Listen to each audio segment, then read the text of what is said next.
میرے جو سلمان رشدی کے ویوز ہیں وہ برقع کے داد کے انٹرویو کے اندر میں نے دیے ہوئے ہیں. واحد پاکستان کا لیڈر.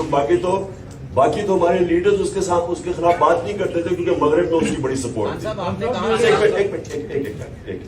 تو میرے بڑے کلیئر ویوز ہیں اس سے. اور اس انٹرویو میں بھی میں نے کہا کہ اس نے 1.5 ارب مسلمانوں کی صرف توہین کی.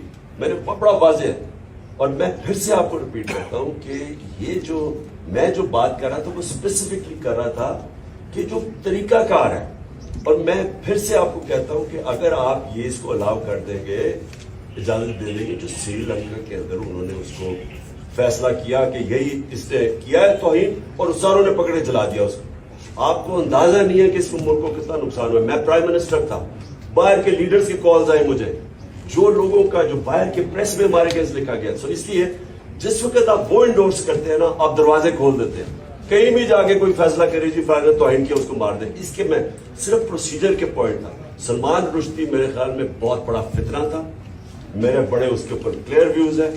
میں اس کو کہا کہ میں کبھی کسی فورم کے قریب ہم نہیں جانا چاہتے جدھر یہ فتنہ, جس کو پتا تھا کہ مسلمانوں کو ہوتے ہوئے اسے تکلیف پہنچائی.